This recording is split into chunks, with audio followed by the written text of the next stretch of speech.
All right, I am back.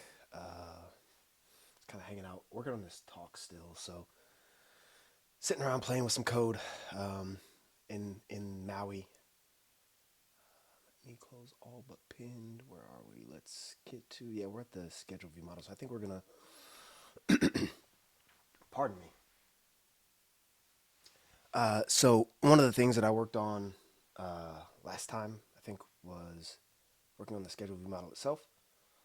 I've got a, a, a pattern that I started using in Dart because it's kind of the way to do things in Dart, and I've been thinking it was the way to do things in C Sharp before I started doing it in Dart, before I learned Dart.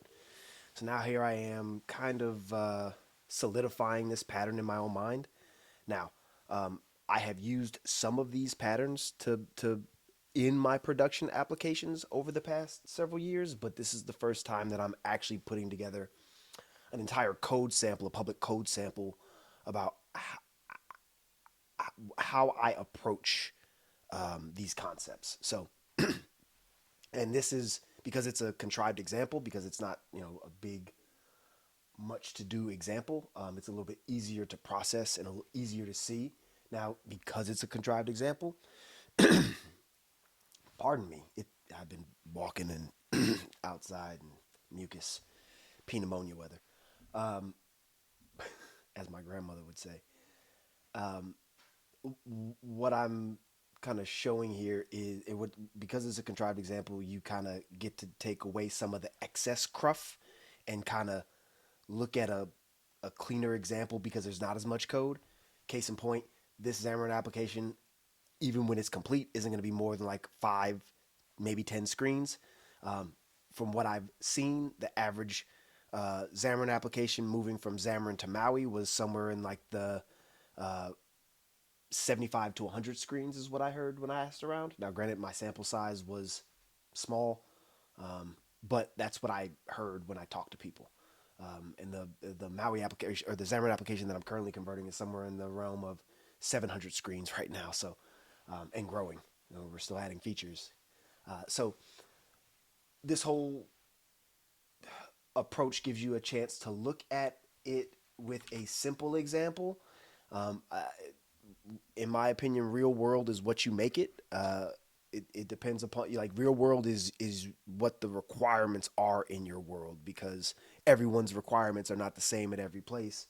And uh, a, a associate of mine, Aaron Standard, and I were talking about a couple of weeks ago, just doing it like being that forever first year developer, right? Where you just you did it this way at the last project, so you're gonna do the next project the exact same way, and everything's always gonna be the same cookie cutter thing, and it never grows, it never conforms or adapts or evolves, right? Versus, I do know some folks that have companies that have internal libraries, and those libraries they maintain internally, and they iterate over those libraries, right? So now any consumer is actually getting it, but the approach of the forever first year is, I'm gonna take the pattern, and I'm not gonna ever update it. I'm gonna even copy and paste the code from place to place, and it's never really going to evolve. The same bugs that I had in the first one are gonna be in the last one, and I'm gonna have to go back and fix them from one to n. So this is just an opportunity for me to show kind of how I see building mobile applications in C sharp with Maui, but this could be applied to like an Avalonia or an Uno without a problem, because really what I'm talking about in this is the everything from the view model down. And if you're doing it right, Uno, Avalonia, Maui should be from the view up. So these two things don't even matter, and and I haven't done it, but I think I'm going to, just to prove a point. I should be able to take a Uno head and put it on here and get it working. And that's actually something I'm going to do probably after my talk, just as a thing. One of the some of the Uno team reached out to me, and I got a chance to look at some of their cool new things, and so I want to give it another try, and I want to do it live so everyone gets a chance to see what I feel about it, and any feedback that I have, I know that they will action on. So it's always good when the vendor will action on consumer feedback. So I want to provide that feedback. Um, anyway, so I've run my mouth for about a good 5 minutes now, so or more. Yikes! You guys will know in the timestamp later. Um, but what I'm gonna do, so just to level set, I think what we're going to do briefly is we're going to just prove that. Oh wait, no, it's not going to work right now. Haha. Well, that's fine. I don't care. You guys know me. It's all an iterative process, so it shouldn't matter.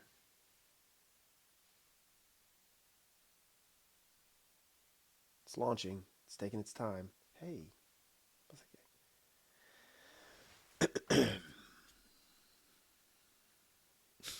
so if you're at all like me, you have and you have a whole bunch of plugins down here. Like I got a whole bunch of plugins down here that tell me a whole bunch of information, and I see that my battery's at 100% here, and the first thing I do is go up here and verify that it's actually at 100%.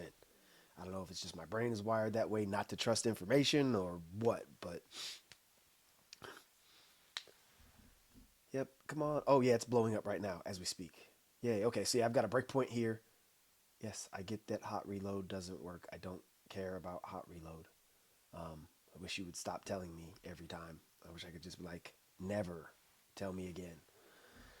Yeah, so I'm trying to go straight to my add medicine page, which is busted anyway. But I've got a breakpoint here at the moment that trying to verify that I was having a problem with resolving dependencies, and I 1,000% am having an issue with resolving dependencies. So I'm gonna get that tested. But what I did was is I actually brought in some logging code uh, that is a culmination of like several projects worth of logging code that I've kind of brought from project to project. And in this iteration is fully RX integrated. So you'll see a lot of stuff in here where I'm doing like, let me find log trace. There we go. Right. So I'm doing like log statements. These log statements are backed by Serilog, but well, it's actually a little more complicated than that. So because we are in the new world with Microsoft providing us certain interfaces into the core framework, I'm trying to be good and use what's provided to me. I still abstract what I need to, but I'm still trying to, at minimum, use the interfaces that are provided to me for things like logging, HTTP, and other things, right? So, like, I'm trying to do that and be a good steward there and dog food that. But in the meantime, I still need my Serilog. So, this is all Serilog syncs, but it's going through the iLogger from Microsoft. So it's a little bit more complicated, but it does provide me a lot of useful information, right? Like I've got an error here and it's telling me that my view model is blowing up, even though, and this is where I'm gonna go get mad, right? Because this talk is about behaviors. Even though my test, I specifically wrote a container test to verify what was working and what was not, and it seems like this test is giving me a false positive. Now, I did start off with a container fixture that added mocks, but then I changed it so that I explicitly have to ask for those mocks, right? So, pardon me. Oh, oh, now that I look at it, I've got rules on this container that I don't have on my other container. See, now that's the problem. So, but see where the container is I don't want to do it there. So, okay, we're gonna have to shimmy some stuff around, right? So we've got this private static container registry. Okay, now I'm gonna dig in. I know Prism gives us the yes, it does give us the opportunity to provide our own container. That's perfect. Okay, so that means I don't have to do it there. I can do it in my shared code layer. So the other thing that's kind of weird about this application and the way I have it laid out, and I'm doing this explicitly because I'm trying to like a long time ago, I was having a talk about reactive UI, and the person that asked me to come do the talk listened to it and loved it, but he said that that people didn't seem like they understood, and I said, well, why is that? He said, well, Rodney, why don't you think developers want to try something new? I said, well, because developers are lazy inherently, right? Like we don't want to try anything new. We want to just get our work done and move on. I'm no different for the record. Like I play with stuff on my own time, but at work, I'm trying to get work done. This is my playtime, right? That kind of thing. The patterns that you see here that are in the applications that I've written, I've brought these to the applications by playing with them on my own time. All that to say, I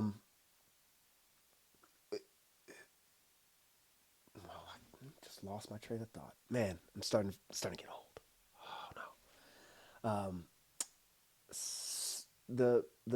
was talking about the container extensions and what Dan provides us, and then yeah. There's only one assembly.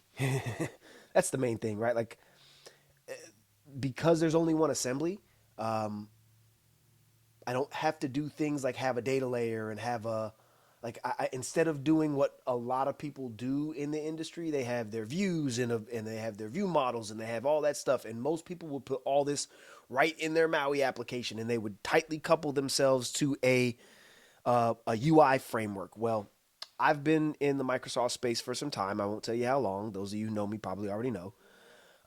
It's probably on the public internet anyway. Who cares?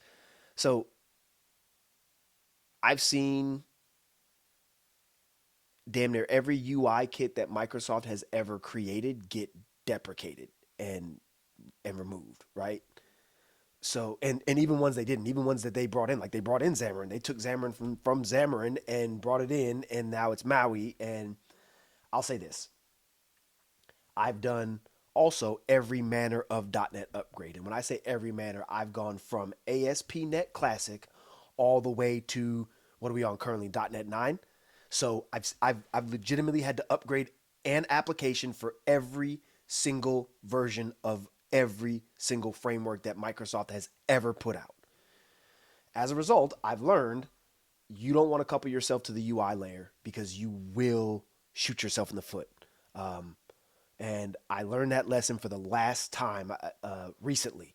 So what you see here is my treatise to I don't need multiple assemblies. I don't need assemblies all over the place. Like I don't need all of this additional cruff, right?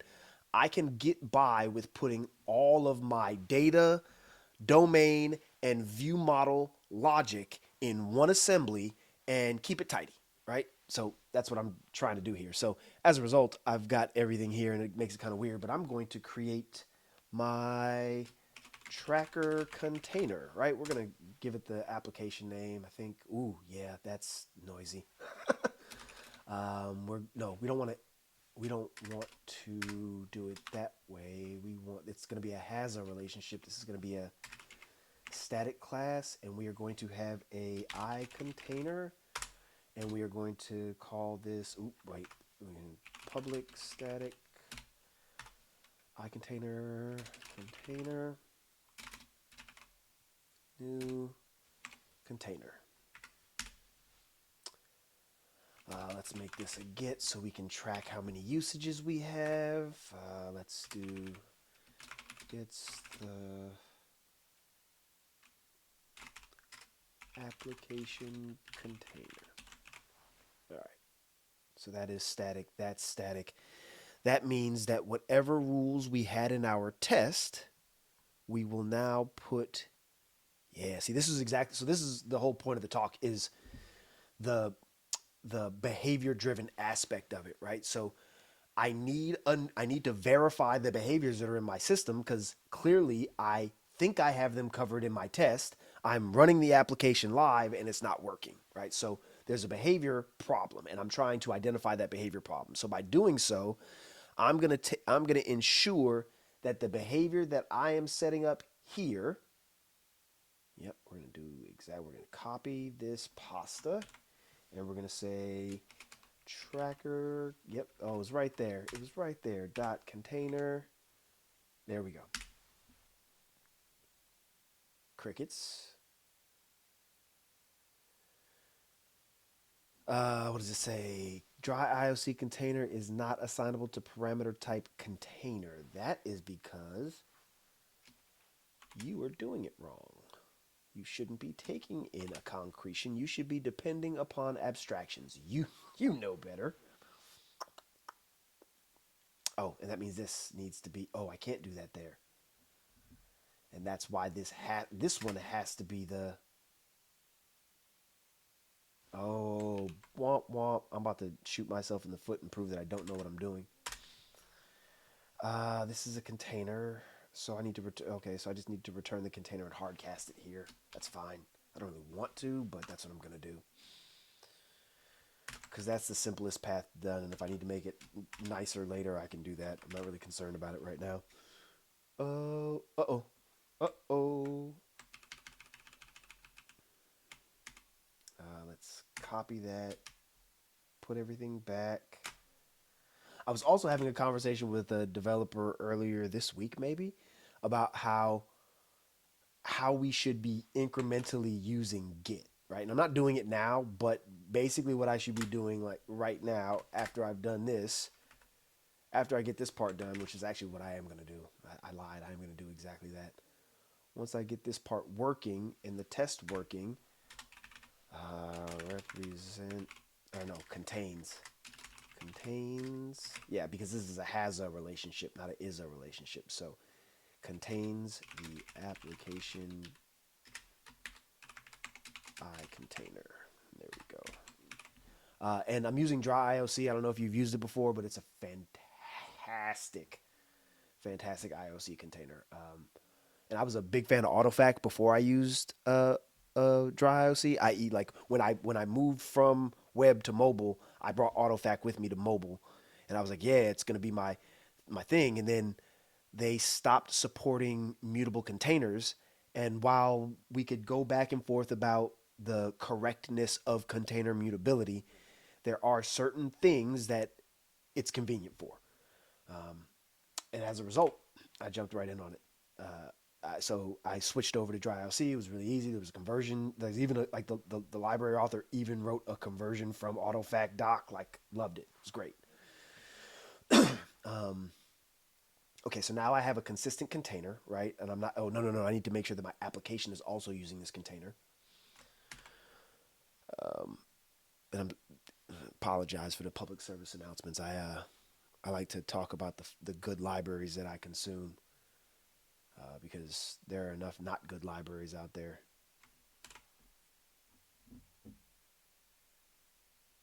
Okay.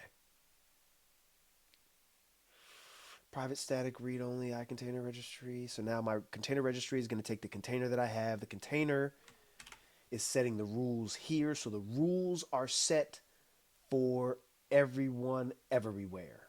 Yes? Yes. Okay. This gives me the ability. Private static read only I container registry equals new container. Okay, okay. Now that I've got that set up, I should just rerun my tests and verify that my tests either pass or fail. I'm hoping that one fails now. That would be magical. I don't think it's going to, but ho ho! It's like Christmas all over again. Type initializer, do an exception. Vert? Oh, oh.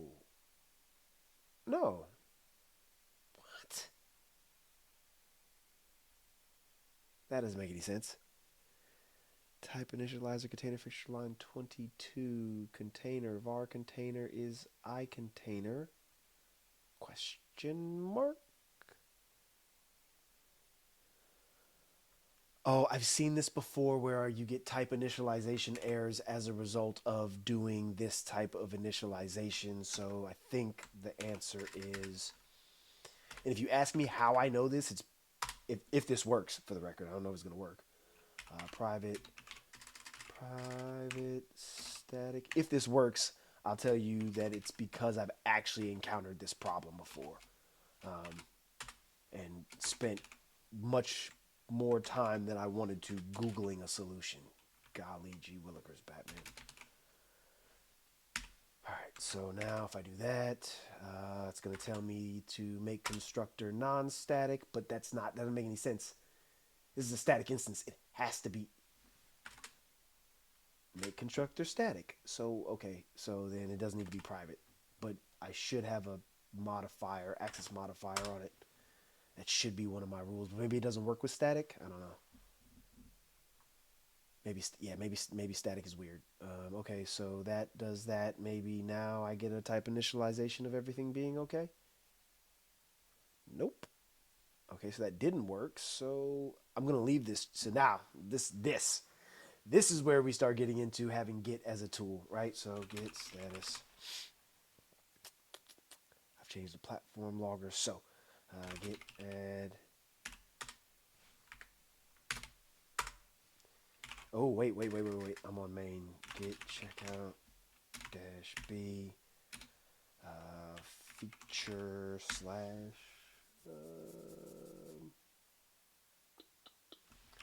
schedule slash navigation. Yeah, there we go. That'll work. All right. So commit feature.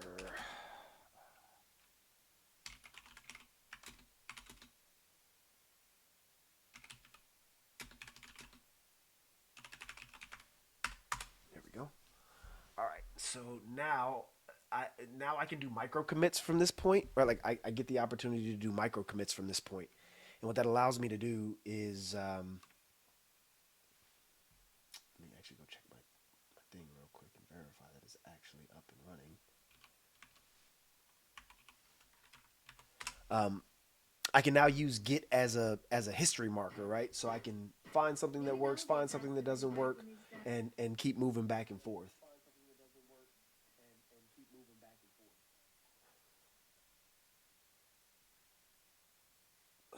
Uh oh, where's my brain? There's my brain. So now that this doesn't work, I'm just gonna rerun that back. So at least I have what the new thing is, because the new thing may be an optimization that I should probably do anyway. Who knows? It may be the more correct way to do it. I honestly don't know. I'm a lazy developer. It works. It's kind of all I care about. Is uninitialized. Yes, I know you are uninitialized. So we're gonna put you back to where you were. Okay. So now I'm gonna go back to the exception, and I'm gonna dig in a little bit harder. So the reason why I can kind of throw paint at the wall and see what sticks is because my turnaround cycle is milliseconds, right? So if it doesn't work, I roll it back.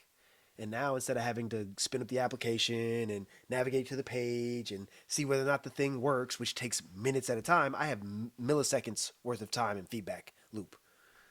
I mean, I think I'm winning, right? Because then I don't have to think as hard. I can just say, oh, well, maybe that works, maybe it doesn't. If it does, great, move on. And if it doesn't, then I have to investigate and think hard.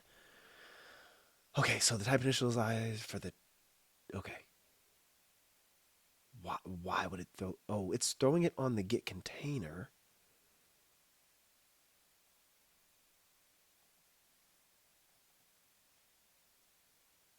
Container fixture. Why would it do that, though? What line of code?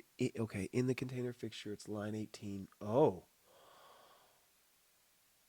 Oh. That's what it. I know what. Or at least I think I would know what's going on now. How I perceive it is this: I'm smart. Not really much more I can say than that. Um, I am explicit. So in order to get the implicit cast, right? I have to explicitly use or a reference type. I can't use a interface. So what that means is that the build method has to return a concrete type, like a reference type, not an interface. I'm trying to change this so that it takes in an interface, but that's probably why I didn't do all of this in the first place. And then it's blowing up here when I'm trying to take the thing that is of the interface type, convert it back, and then use it. But maybe, just maybe, no, it's saying it's blowing up. Yeah, it's probably blowing up here. Or no, it said it's blowing up at 22. Okay, so maybe it's not getting that far. So let's figure that out, and then we can determine whether or not our theory is correct. Right? We're gonna just dial in our theory. Because that's the other thing I've noticed, that sometimes we as developers, we get fixed on this is the problem, this is the problem, and this is the fix for the problem. And it's just like, no, you gotta go all the way to the root. You gotta keep digging until you can't dig any further. You gotta look at the problem, have it stare you in the face, and call you names. Otherwise, you don't know that you're really talking to the right thing. At least that's my approach. Yep, it's blowing up right there.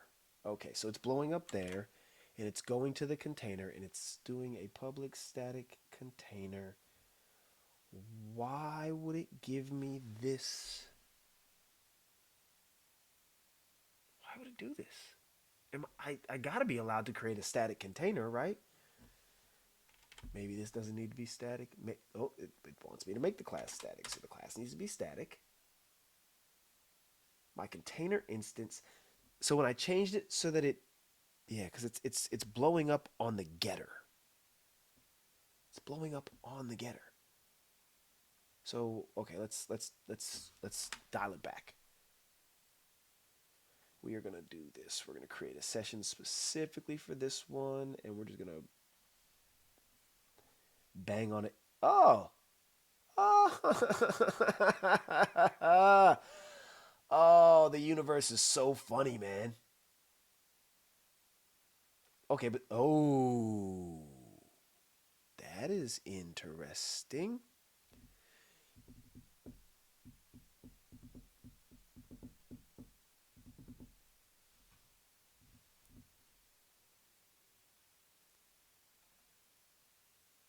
Okay, this is a odd but different exception given when we run it in isolation, it works just. Oh, ooh, that might be a problem. That is the probably is the problem here. Yeah. Okay. Yep. Because okay, yeah, I'm smart. See, I keep trying to tell you like I do smart things because I'm a smart guy. Now, if I reuse this container every time, uh, okay, so I can't make the container itself static, but I can make the rules static. Okay. So let's do this. Let's try it this way. All right, let's do public static class. Oop, oop, oop, oop, oop. We are inside this other class, which is not where. This is what we're doing today. Okay, that's fine. Oof, oof, oof. All right, well, maybe that'll work. All right. Oh, no, no, no. I don't want a class. That's what it is. I just want a property. Prop. I think it's going to be rules. Yep, is the type. It's going to be container.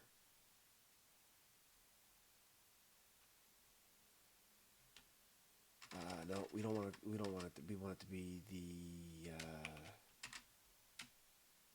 just the rules. That's fine. I don't really care right now. I'm too focused on thinking that I know what's going on. Let's do this then. If we take this here and we set that there, and we do the hokey pokey and we turn ourselves around, gets the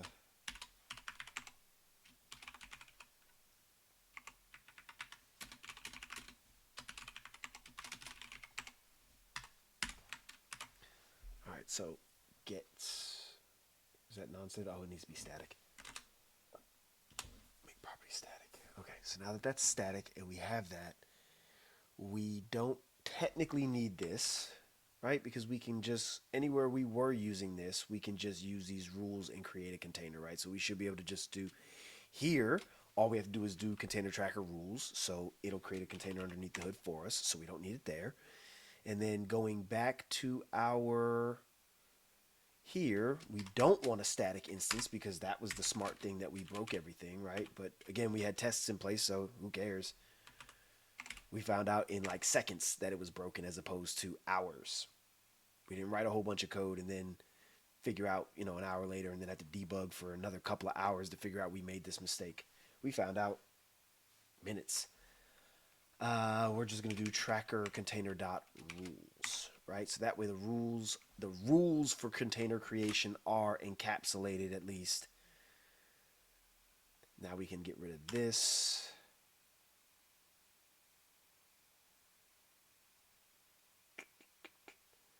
We're going to go back to our tests and we're just going to rerun them all. And okay, still 6 broken. So clearly we didn't figure this out. Okay, now the problem is in get rules. So what would be the problem with the rules? It can't be the same thing. Is it that this thing is sealed, this is static, read only?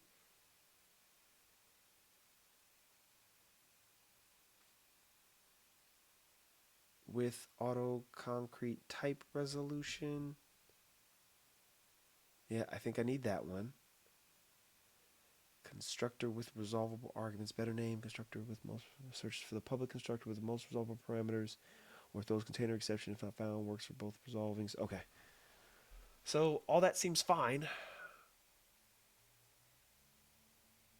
Without throw on registered disposable transients. Let me see transients. Without tracking disposable transients, I think that's one we want. Are these two opposed to each other? You can use. Yeah, I don't want to track disposable transients. It's still gonna give me a type exception. I know. I'm just gonna keep hammering at it because there's got to be a reason for this.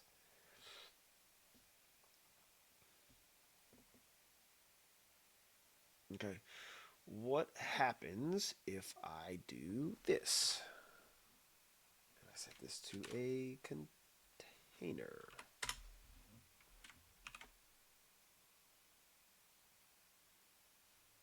Does that pass all of a sudden? Still doesn't pass. Okay, that's fine. Gets the interface. I don't even know if I need it as the interface right now. Okay, but if I run this one, okay, it now fails. But it wasn't failing when I ran it before. Maybe it doesn't fail when I debug. Maybe it's a timing issue. Nope. Okay, it's still failing. That's good. That makes me happy. So what are we missing? All right, we construct a brand new container every time. We use these rules.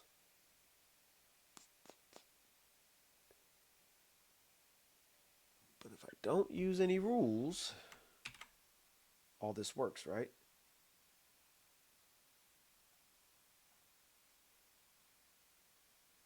Okay. Okay, that's weird, but that's also interesting. So let's look at it this way.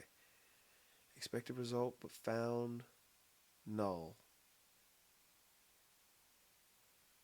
Oh, are these options really only needed here? Hmm. But no, I should still be able to reuse these rules. So what am I doing wrong? Type. And I'm gonna bang on this drum for a little while. I'm starting to get a little frustrated because I feel like this should work, and I don't know exactly why it's not.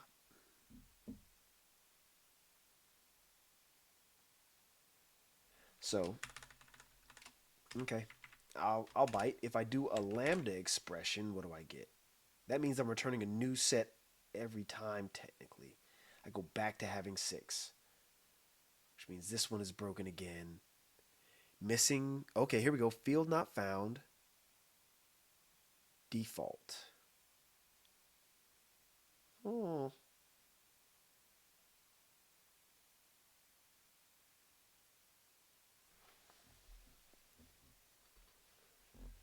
And the worst part is I know I've done. So I was having this conversation with somebody last night. Like, I've done this before. I know I've done this before, and yet here I am Looking at it again and it's broken yet again in my face. So what do I do? What happens? Okay, let's try this. Let's just for the sake of the argument, right? Because again, I can just try stuff. Let's stay in all of them and let's just rerun all of them. Okay, that's field not found. Dry IOC rules dot default. Okay, what does that mean?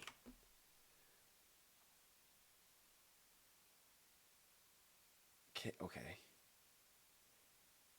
I feel like that's the only way to get access to it though, right? Like they don't there's no public constructor for rules, is there?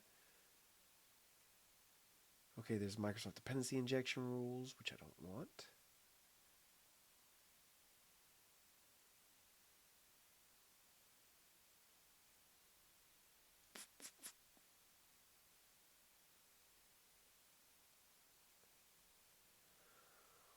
What am I missing? Is there another? Those are static things. Select factory with menus lifetime. Uh, yeah, no, I'm digging through this entire API surface, just looking to see what's available to me. Looking to see auto resolve concrete type. No, that's not going to get us where we want. Public, yep, Public rules. Dynamic registration provider. Default reuse. Okay, I'm not finding anything that gives me any warm and fuzzies, so let's try it this way.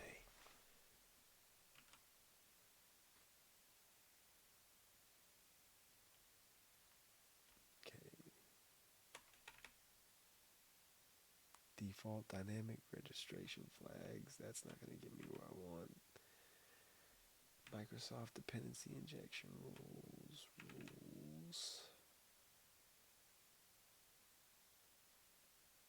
Oh, can I just do rules with? Does that work?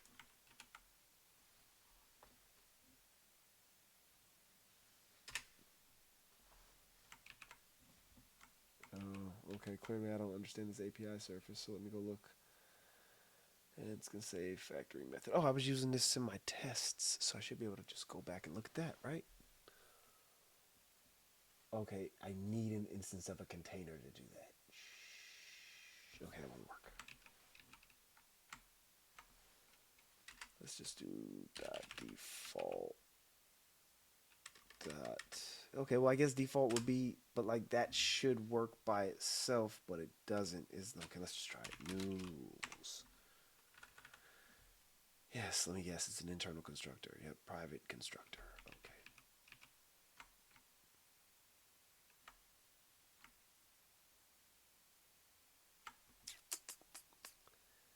Now I'm just gonna go take a quick gander at how Prism is doing it in their source codes.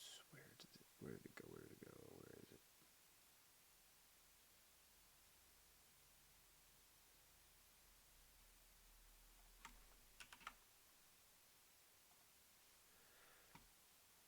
Because I know one of these extensions takes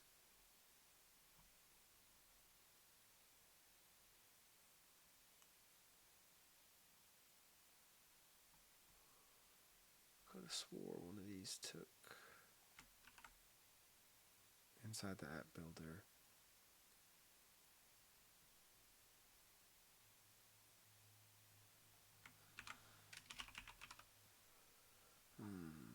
Maybe if it's not that one, this one. I thought there was a use prism method that took in just rules. Let me see if I use. I could have swore there was one. But okay, I'm willing to be wrong. Even though I'm like 90% sure if I just pass in the rules that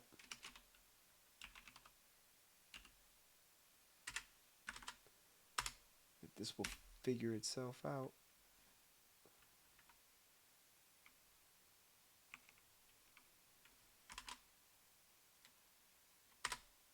Ha. knew I wasn't tripping. There we go. So, okay, so again, it's in here. So, okay, try IOC container extension default rules. Oh, I see what. Oh, that's weak sauce. That is effing weak. Oh, but no. Yeah, yeah, that's weak sauce. That's okay. Whatever, dude. I guess that's the one I technically should be using anyway, is whatever these default rules are. But I'd rather just stick with the dry IOC defaults if I can get away with it. So let's undo that.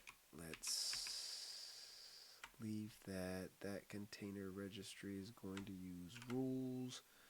The rules are going to be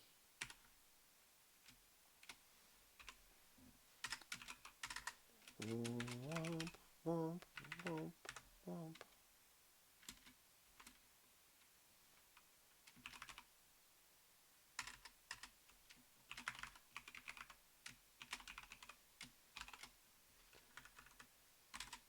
Create method.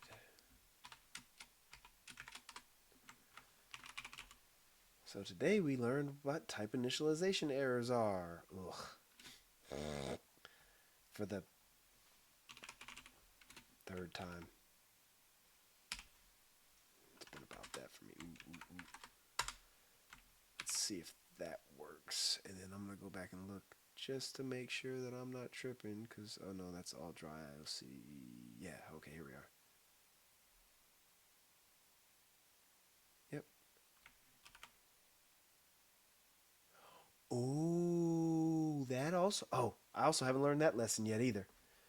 That's likely actually the problem if I had to think about it.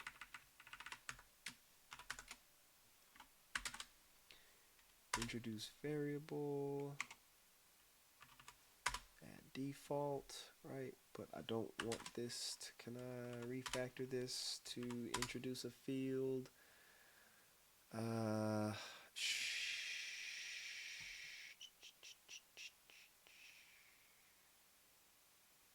no, I think that's fine.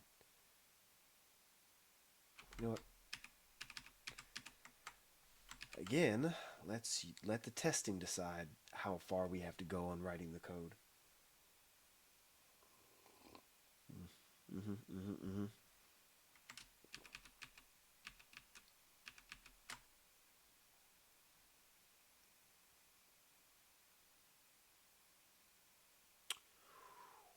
Okay. Clearly there's something here that I am missing, right? That's what that is. Those are the default rules.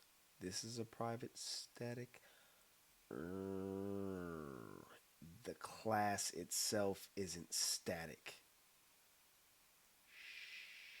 That's the difference.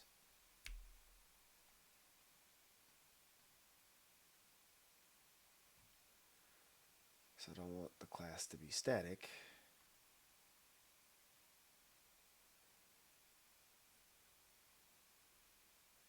But I don't think that. I don't know why that should matter. But I'm willing to bet that it does.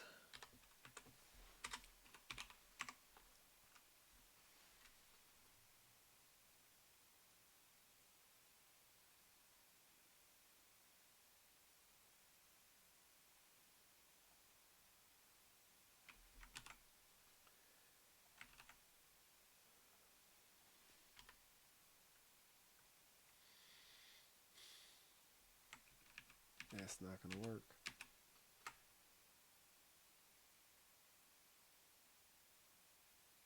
Oh, rules would have to be something that I don't want to. Think about this. At the end of the day, I just want to provide a set of rules from here to there. Yet I am getting a type initialization error. Let me see if I use a lambda expression. Do I get a different experience? I probably won't. Yeah, now I get a missing field of default rules. Missing field exception. What the heck? I don't think I've seen that one. At least not often. I'm going to hit the Google box. We have jumped into a rabbit hole. Woo, I'm so excited. All right, what does this mean? Section stone when there's an attempt to dynamically access a field that does not exist. If a field in a class library has been removed or renamed, recompile an assembly that okay. Now we need to go look at our NuGets. NuGets, dry IOC. Let's see.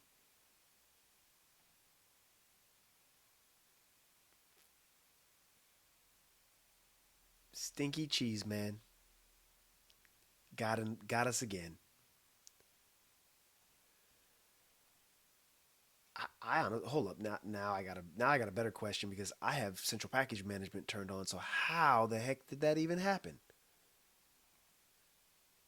That means that there should be an explicit override in here for that, and I don't see it. So how is that even possible? Oh, we are into the weeds today. Directory build props doesn't explicitly bring in a reference to dry IOC. Wait a minute, let's go look at that again to make sure that we're seeing things straight, right? We are saying the RX tracker tests. Yep, there's nothing in the directory props. There's nothing in the directory targets. There's nothing in the... So, okay. So how about we do it this way and we restore. 4 projects restored. This version is implicit. Oh, okay. That's what's... Man. Man. So, okay. And I need to like take note of the time and talk to this. Like, this is what I was talking about with Emo Lansworth on Twitter like 6 months ago or more or less or somewhere in there about how transitive NuGet package references can bite you in so many ways. And sometimes, at least from a debugging perspective, I would like to, at minimum, be able to say, this is the version, nothing else can change, or tell me what version you expect, right? So that way, what I would rather have happen is this blow up at compile time and tell me, hey, smart guy, you have a transitive package that depends on a higher version and your application is gonna crap out as a result, right? Like, I'd rather know that at compile time. And I feel like that might be possible, but I don't know if anyone else is running into these problems, right? So I explicitly changed all my code in all the world to use central package management to explicitly try and keep these types of things from happening. So now I can't shoot myself in the foot, right? Because everything's managed centrally. There's only one place where you can change a version, and all my assemblies get the same version. Now what I'm getting is because I have another NuGet package that I reference that references a higher version of the framework. I'm up creek without a paddle.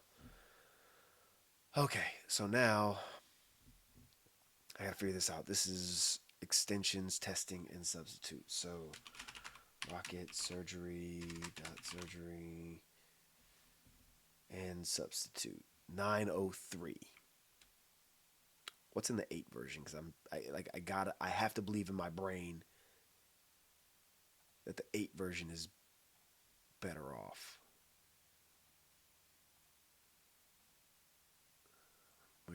Where is it?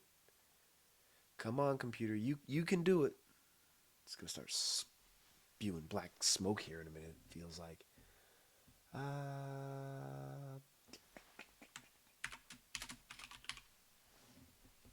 Okay. Ooh, that's spicy. And that's how I got caught. Damn it, I did it to myself yet again. One of these days, I'm going to be good at this. Okay, this should, let's go verify. Let's go back and let's go look at dry IOC again. And let's see. We are now all on the same version. Okay, that is like, now that makes sense. Haha, now I'm getting an exception here. cannot convert. So with returns. So let's change this to iContainer explicitly. Now, okay, so I wasn't even getting the exception at compile time that was causing this problem, hopefully. Okay, that's less problems. Okay, yeah, now these are actually just broken.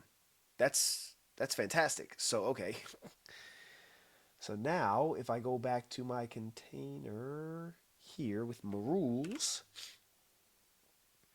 default rules. All right, so this is where I say like I can now go use Git, but I'm gonna look at it in my GUI tool over here, so I can copy pasta the stuff that I need out.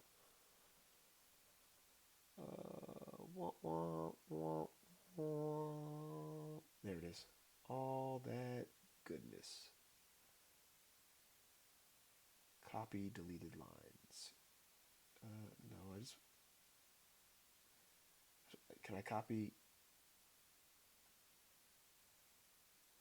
Okay, this is you're being funky.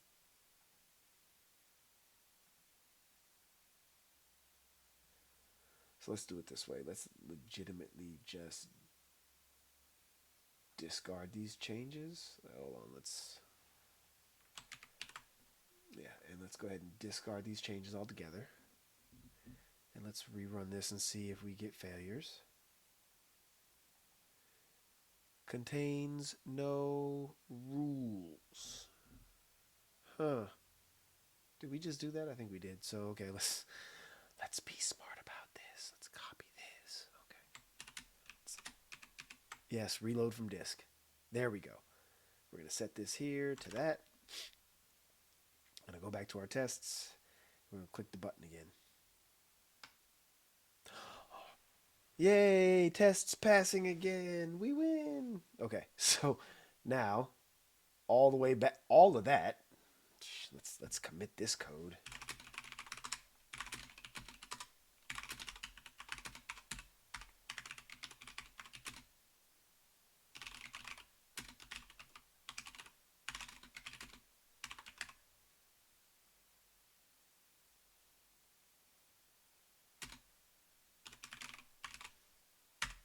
There we go. All right, so oh, we should probably make this static again. Oh, why does it want to be abstract? Wait a minute. There we go. Let's go back here and run our tests again just to verify we didn't break the whole world again. Okay.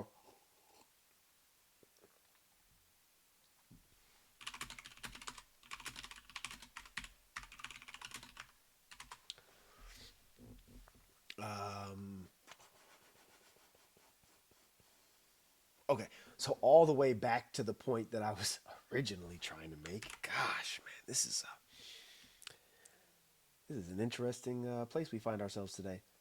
Um, I wrote all of this so that I could test mocks with dry IOC. Dry IOC has a feature that allows you to auto mock stuff in the container and build a container and test your container resolutions and such. So I was having a resolution issue, so I went down that path and then found out that sometimes you shouldn't just let it always do that. So I had to explicitly come back here and write this use with mocks. But what I still learned, pardon me, what I still learned was that even though I am doing no, it's not this one that's breaking. It's the view model tests, and I wrote a test on the view model to verify the container could get it. So because there were auto mocks, well, even without auto mocks, this is passing. And I honestly don't know why. Because it shouldn't be passing because it fails when I act. Oh no, it's okay. I am smart. I am smart. That is what's happening. Okay, now I just realized what my actual problem is. Well, my actual problem is this. My view model actually is resolving. So the test passes, right? My view model will resolve. my view model will not initialize, which is the step that happens after resolution. So this is a conversation that a good friend of mine have been having for like, oh God, the past year at least. How everything should just be resolved from the container. All of the anytime you have like and I'm going to show you directly what I'm talking about. Anytime you have like an external initialize method, it's pretty bad because what you're having to do is run a step after or after the thing has been constructed. And while that's not the end of the world, oh, you can see it from there. Oh, I'm still on the simulator. You probably don't want to see the simulator. Um, the thing is this: the the construction of an object should also handle its initialization, i.e., by the time you return the constructor, the object should be ready to use. There should be no additional initialization that's required.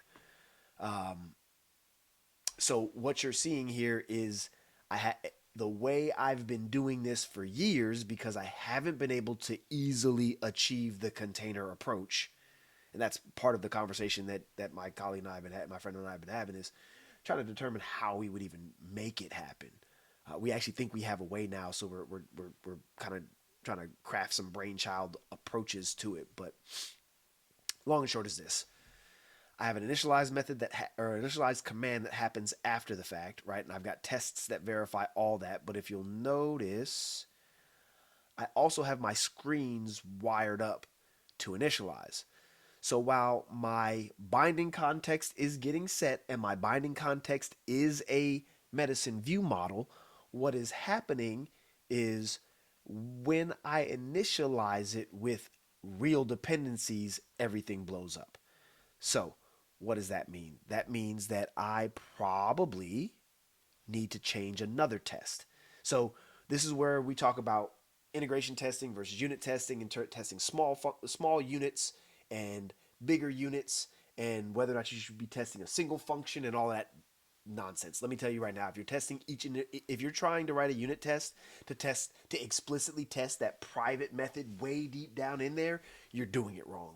You shouldn't worry about it. You should be trying to cover the behavior of the object. If you are testing the public API surface, you're verifying that the object works, right? You can still test, and the proof is in the pudding. You can run coverage details, and it will tell you if your private method is covered and what things aren't covered all the way down into that private method. But trying to test the private method itself is incorrect because that isn't a unit. That is a function.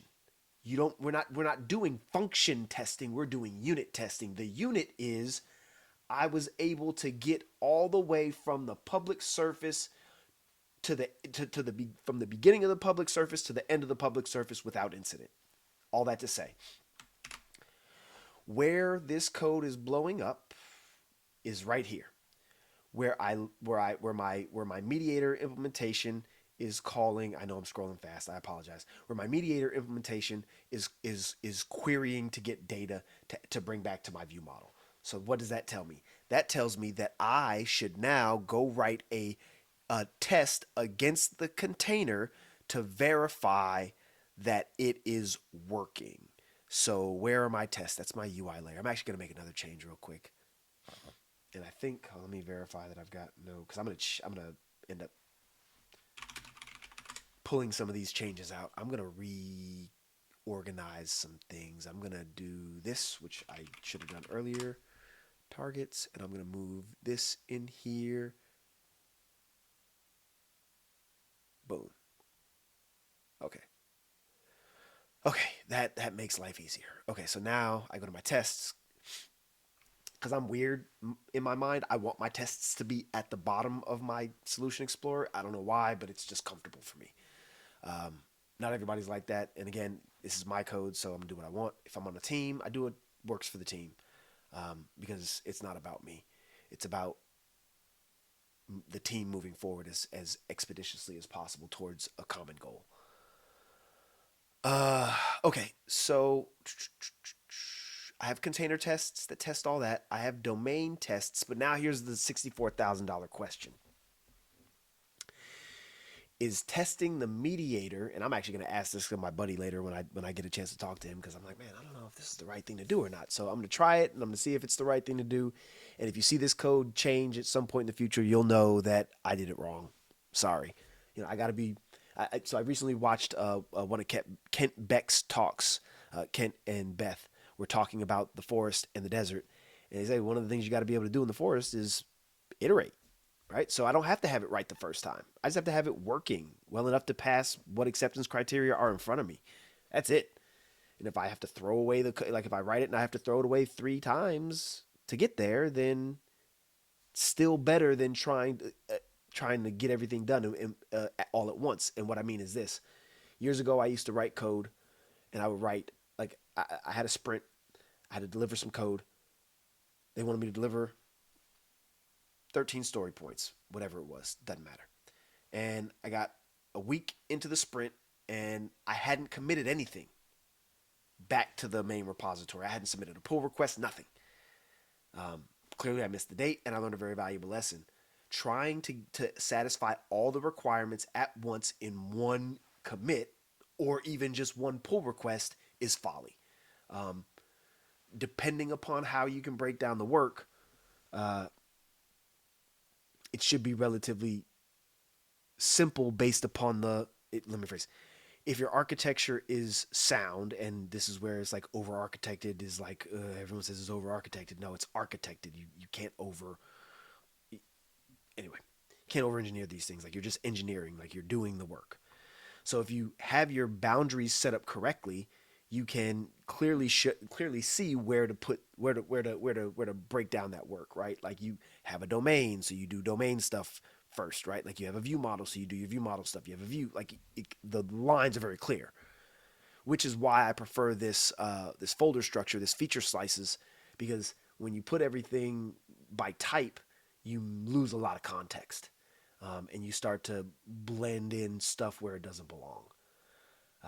Anyway, so I digress. The question that I'm still trying to answer, and that I'm not going to worry about answering today, but I am going to I think I'm going to just put it in the domain, because the CQRS is the bridge between the view model and the domain. So that means that I am actually going to put this in the query load.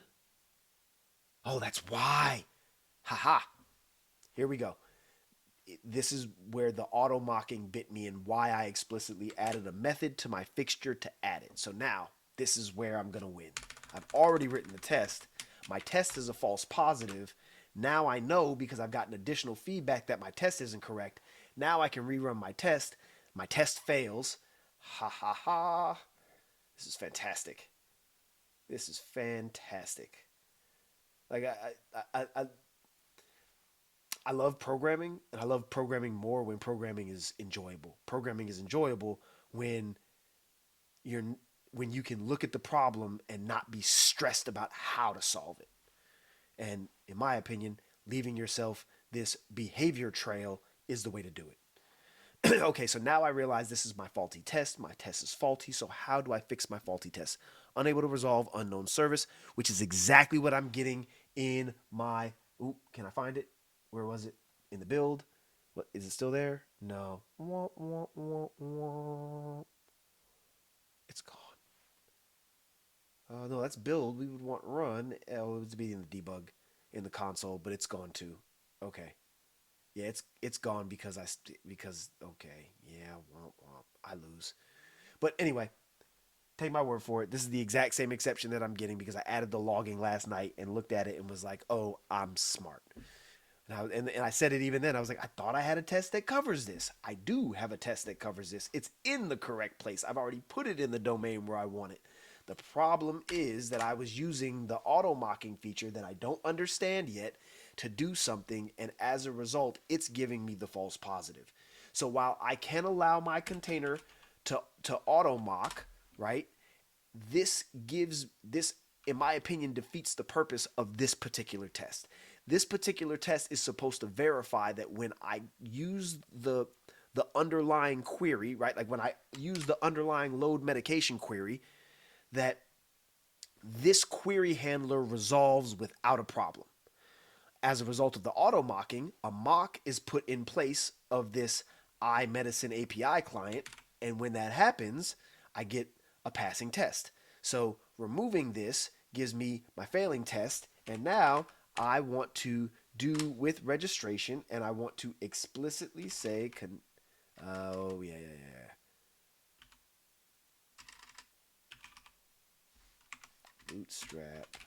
Bootstrap dot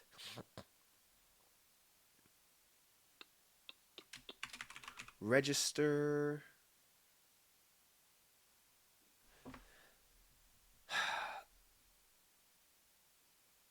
So now actually the question is this. Ooh, this is spicy. Is my test a false positive? Because the test verifies that if I have a API client registered, it will resolve. But my usability of it, like my actual use of it, proves that it's not registered. So is it better to have a test that passes, that proves the happy path, or is it better to have a test that proves that I have made a mistake? In my opinion, it's better to have a test that proves that I made a mistake so that the mistake doesn't make it to production.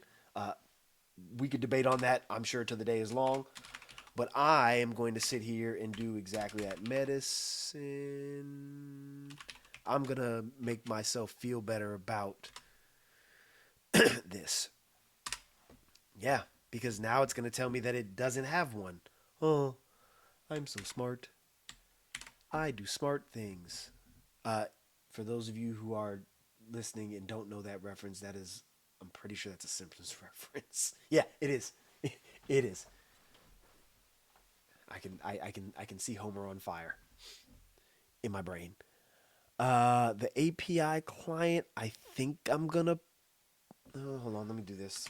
API client, because I already have one. Schedule client. This is in the data layer for this one, so that seems right. And if it's not, I'll have somebody tell me, and they'll be like, "Oh, Rodney, that's the wrong place to do it." But I'm using these in place of repositories, and I should probably rename these to repositories to make it like comfortable during my talk. But I explicitly like to make things uncomfortable for people because I feel like us being comfortable is part of the reason why we don't advance ourselves. So now this will throw an exception, which is not what I want. This needs to at minimum do a task dot from result, and it needs to return. Oh gosh. Okay, fine. Read only collection. It just needs to return empty. Okay. Yes, I know. Used to have a resharper rule that would take care of that. I guess I broke it, and this needs to be documented. Represents an API client to retrieve come on, see medication. All right, so now this thing should be there. And now, if I go back and I rerun my test, now my test should pass. Now, here's boop, boop. Expected a single default registration, but found oh.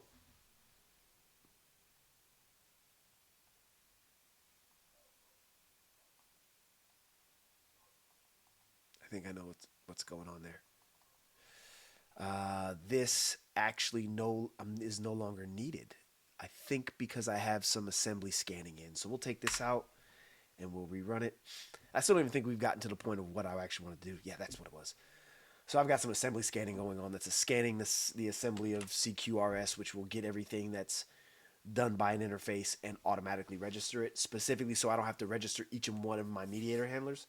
I may change that in the future, but that's how I have it set up right now. So anyway, so now I know that my other test will my initialization test should pass because when I explicitly call in, I will at minimum get something back. Now, in the future, once I give this an implementation and I send in an I medicine API contract thing, I'll have to create a in-memory mock of this thing that I then register so that it can return the default state.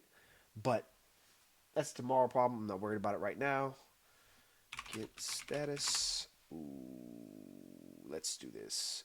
Git add RX tracker solution. Git commit dash m chore. Uh,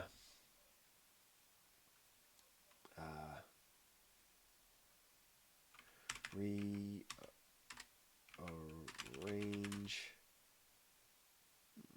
UI to targets. There we go. All right, so then let's do git add git commit dash m fix faulty test for container registration of API. All right, cool. So now that we've done all of that, are we actually like ready to get to the meat and potatoes of what I was trying to do today? I think we are.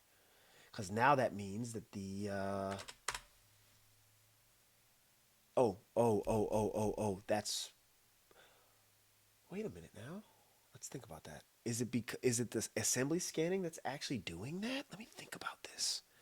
Because if that's the case, yeah, because I don't have a registration for this.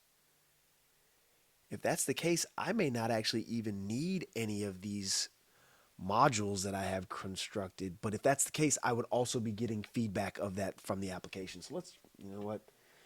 I'm not gonna theorize about stuff that's not possible until the exceptions are in my face. Yeah.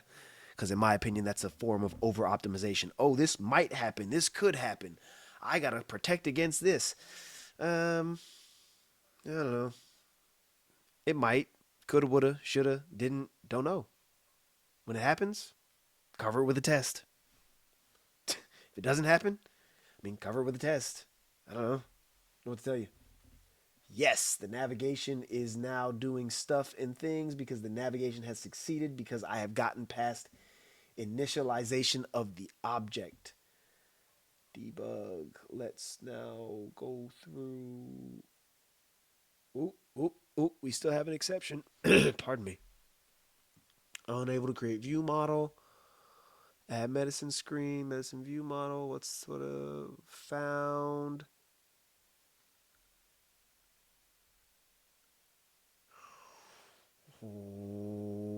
Okay. Okay. Oh, I know. I know why. I know why. I know why. Find ICQRS.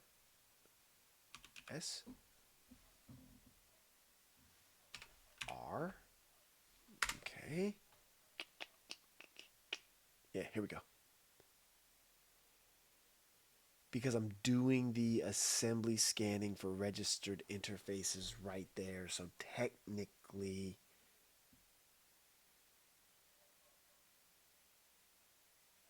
okay, so I could technically do this. I think. I think. Oh wait, no, no, no.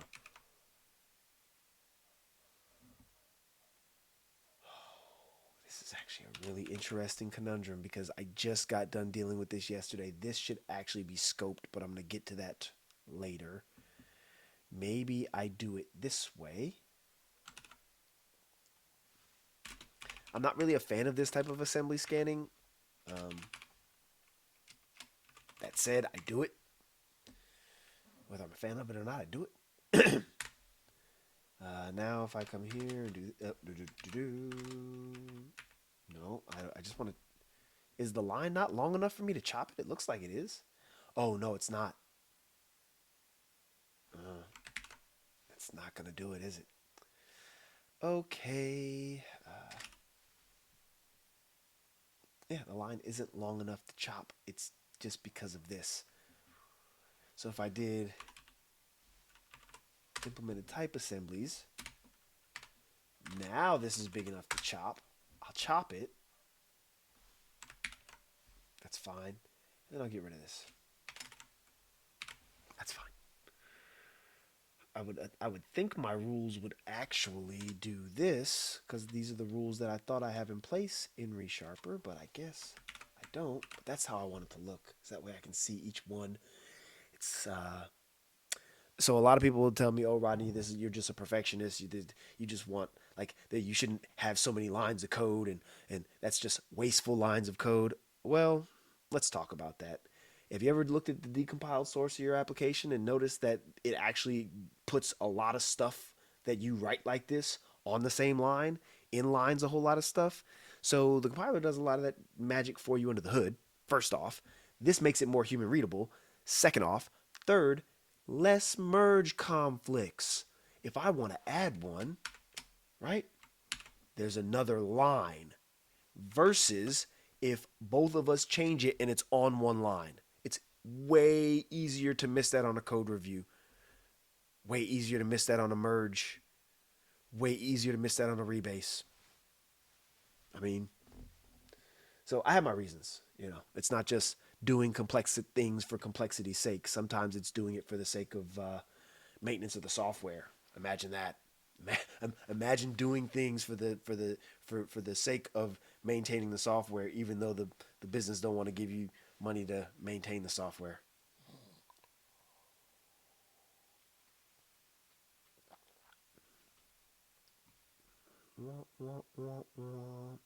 This is still not going to work. Yep. Yep. Expected resolving iNavigator, unable to resolve iNavigator with past arguments without. Okay, so let's go back and let's undo what we did. I made a mistake. Made a mistake. Now the question is you know what? I'm gonna run the tests while I go look because it should. Nope, my tests don't cover that. I just changed the feature module. That's what I did. So I am going to copy the pasta here.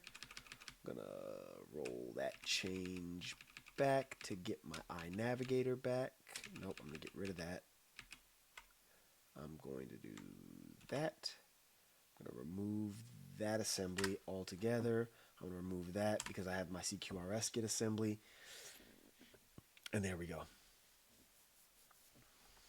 And I can likely write a filter for the registration specifically for the mediator pieces. I just haven't done it. And I'm pretty sure uh, Jimmy Bogart has some of that out there. So I may just go either snag the code from him or use whatever library he's got available to do it for me. Whichever is easiest for me, in all honesty.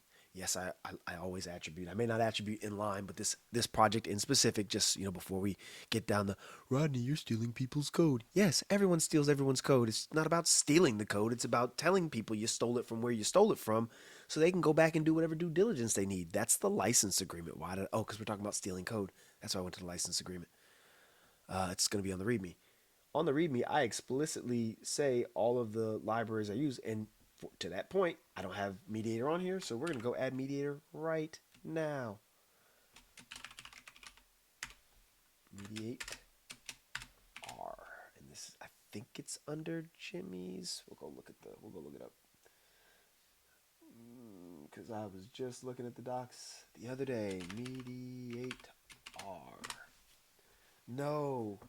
Oh, I am so good at this. Womp womp. No, don't search in the whole of GitHub. That's what we're looking for.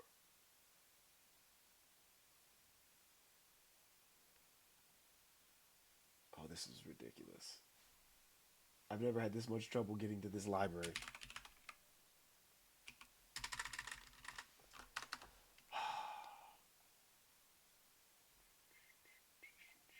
Tab mediate. And yes, I'm going to sit here and force you to watch while I provide the attribution to the library that I'm using as evidence that on occasion I do things right. All right. All that to say, now if I go back here and I run my spin my simulator up.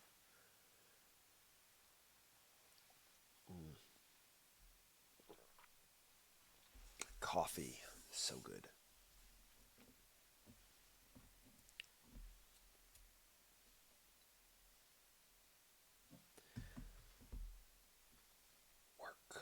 Work, work, Sinara. Work it all the time. Yeah.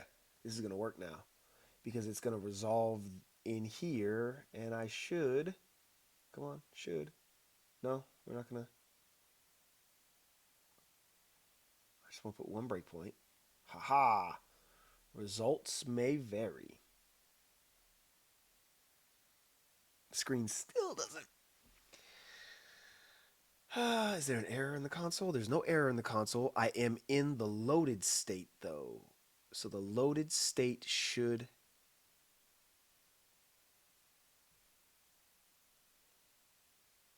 Loaded. I'm in loaded. Okay, so I go from the current state is busy to state busy. Oh, let me look at that.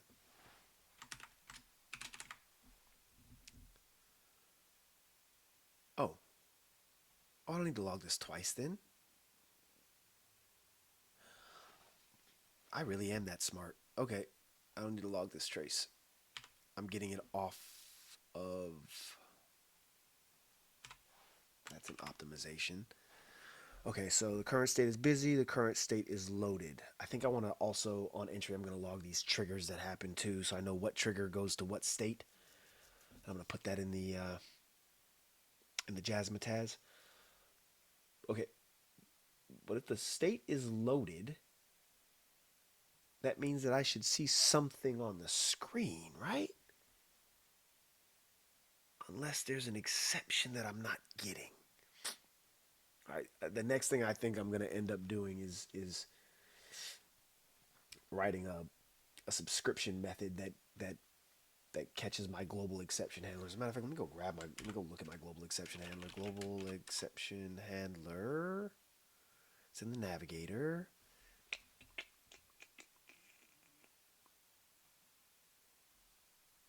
Yeah, where do I use this? This is the usage of the adding of my global exception handler. Adding of my global exception handler is there. That's hitting. So let me just verify that. Okay, yeah. Yeah. Oh. Didn't find the associated breakpoint. Okay.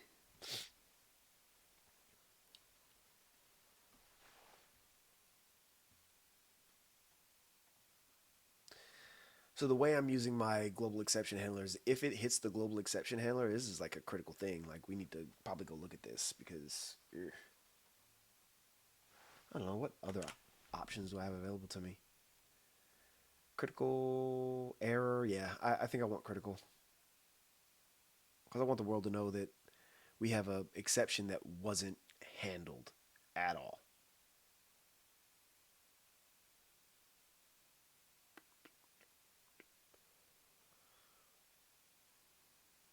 Okay, that's not. We're not getting to the failure state, so we know that much. So it's not hitting that. Oh, yo, yeah, don't do that. We're in the middle of building. This is the play button we want. Let's go look at our console. So we go from busy to loaded. So now is probably okay. So what I actually want to do, let's go check in code before we go too much further down the pipeline. Get status.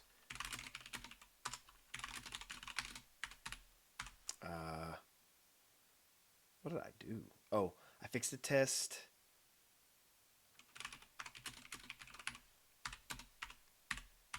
Removed duplicate logging. Now, I could write tests for my logging, and I know people that do it, and I am not there yet. But I could see myself potentially doing it in a future state from where I am. Duplicate. Haha. Glad somebody caught that before I checked it in. And then what was the last thing I did? The last thing I did was attribute mediate R. Cool. Okay, so I'm going to actually take this moment to close all but pinned. This is my medication schedule requirements. this is the README. These are the scheduled tests. So what I want to do is this. All right. So what I want is a scheduled test that says, let's just drop one in here. You know what? We're going to test a specific trigger.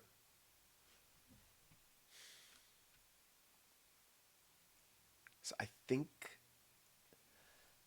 I'm going to do a public partial schedule class schedule visit view model tests.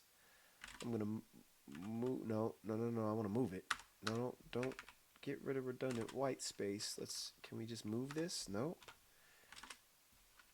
No, that won't do, will it? All right, in here, we're going to write a fact. And we're going to say that when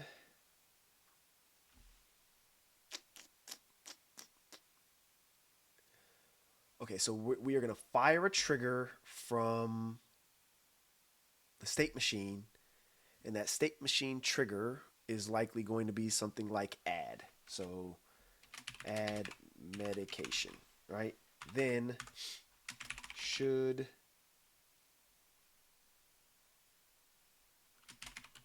navigate. All right. Don't know what my given is yet. We'll figure that out as we write the test. So that's the other thing. Like I don't actually try and dictate behavior too much, even when I scaffold out my tests. It's just like I know what the action is that I want. I know what the result is. I don't always know what I'm given, right? So that's like saying, hey, I'm about to write a method, and I don't necessarily know what the inputs need to be, but I know what the method name, I know what the method is kind of supposed to do, and I know what the result's supposed to be in the method. So sometimes you have to change the method input several times as you iterate over the code, so it happens like that. I digress. Var. No, I think we want a full schedule view model. Smarter tests, new schedule view model fixture. Okay, so now that I've got a fixture, when I do await,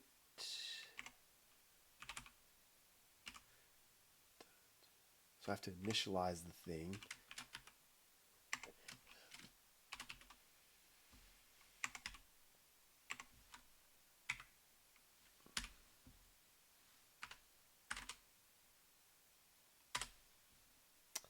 I think 2025 is the year that I think I'm finally going to do it.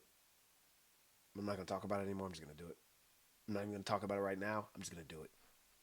One of these days when I'm feeling quirky. I'll probably end up doing it next month after beers with people I haven't met in physicality yet. That's probably when that's going to end up happening. I'm going to go back to my hotel room one night mad and do internet gangster things and be an idiot. Just hold tight. It's coming. Okay, so I'll have to initialize, but I don't think this is really the win. I think what's actually going to happen is let me think about this. The view model, let's go look at it. We're going to be in the let's go look at our insert matching argument types. Nope.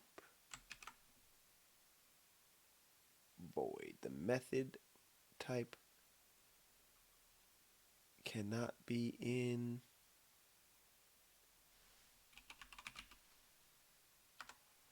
well, then what are you complaining about? I don't think that's valid.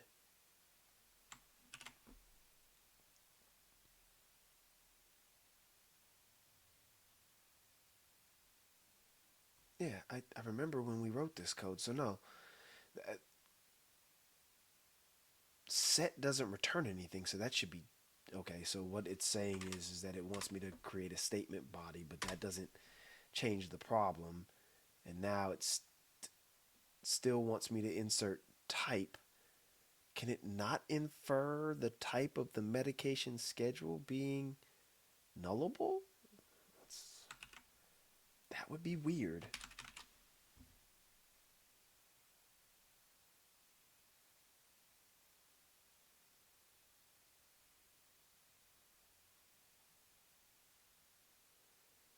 I I think my compiler is just playing games with me. I'm gonna keep acting like that's not there. And I'm gonna actually, you know what? I'm gonna build real quick. I'm gonna verify that I get a clean build. And if it builds, I'm just gonna ignore it.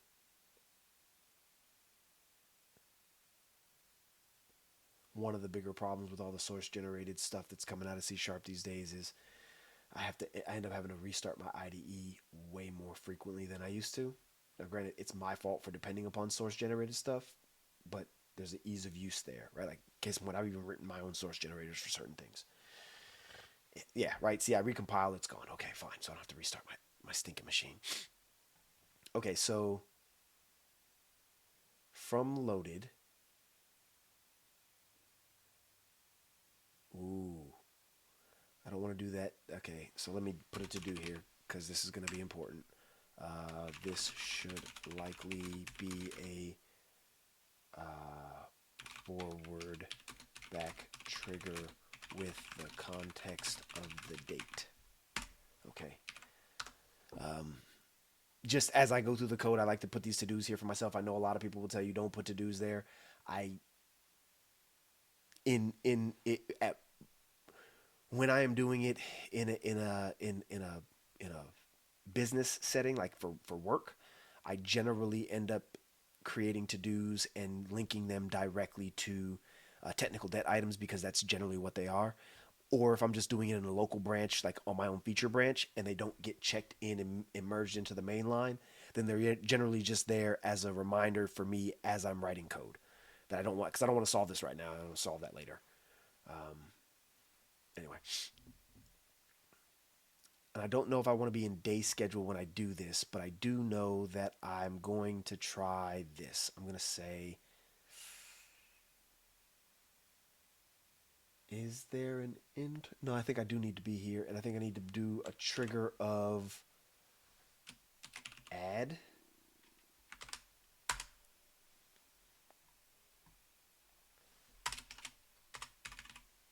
Add a medication.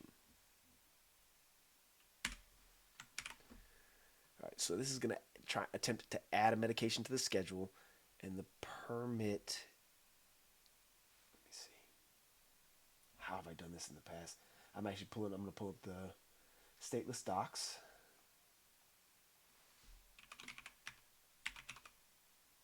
Stateless docs, and they're going to tell me exactly how to do what it is I'm trying to do. So I want to do. Okay, so it's a permit if, not a permit if. It's not a permit reentry. Permit dynamic. No, I want to do like an internal transition. Let me see. Where's the full on documentation? Because I'm pretty sure Stateless has documentation, if I'm not mistaken.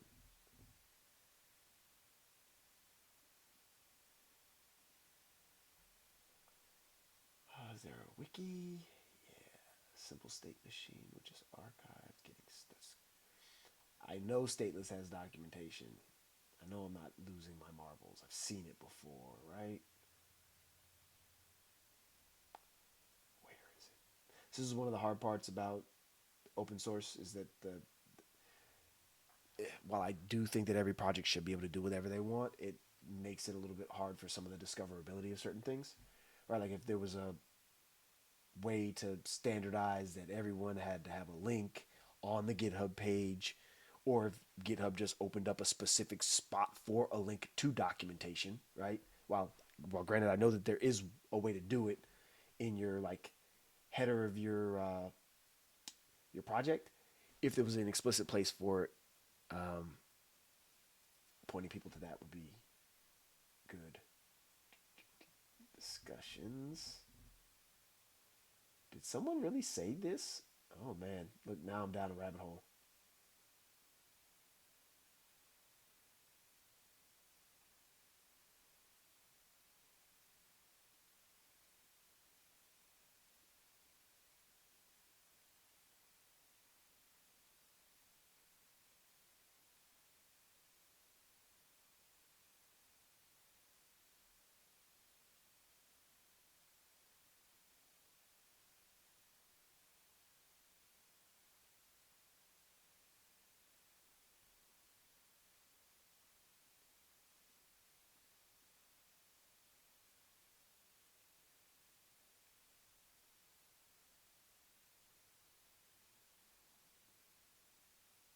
Yeah, I'm about to respond to this.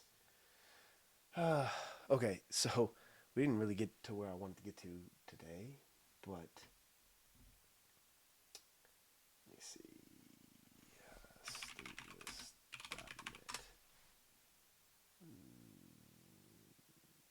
Yeah, it was 2016. Simple library. You know what? I think I'm just gonna do the work for them. You know what? I got some time this afternoon. So, if we've been paying attention up to this point, I was about to add some states to this and do some jazz. I went to go look at the document, look for documentation. Ended up in the discussions, found a discussion asking whether or not this is maintained, and I was about to say something spicy to the original poster, but instead of being a spicy ass and not helping, I'm going to do what that request was for that person and show them they could have done it themselves and helped the maintainer out instead of being a dick and asking, is it still maintained? It's a fucking community effort. Help. Help. Do some work for the rest of the community. Contribute to an open source project. Instead of just sitting there asking the maintainer to do all the things for you, help them. They're a developer just like you. You don't want to help your fellow developers? Like you don't want to like now, it's different if you have a legal obligation from your company and you can't do it. I understand that. If you have a legal obligation that prevents you from contributing to open source, I understand. But if you don't have that legal obligation and you're coming on somebody's open source repository and you're asking them to do some work for you and you're not willing to be helpful, you need to take a look in the mirror, buddy. Anyway, I digress. I know I went on a horrible rant at the end of this stream, and I really don't care. It's my stream. Say what I want until I get canceled or kicked off or deactivated or whatever happens these days. For those of you who watch this, thanks for watching. I'm probably going to be here next weekend working on this again because it's a sample for a talk that I'm giving in like 20 something days. So we're down to the wire. I don't even have the UI wired up yet. So, we're going to see how all this goes. And now, granted, the talk is about behavior driven development and it's about everything from the view model down. But I'm still very much the type of person that likes to provide a full sample. So we'll see how it goes. Anyway, thank you for listening. Have a great rest of your day.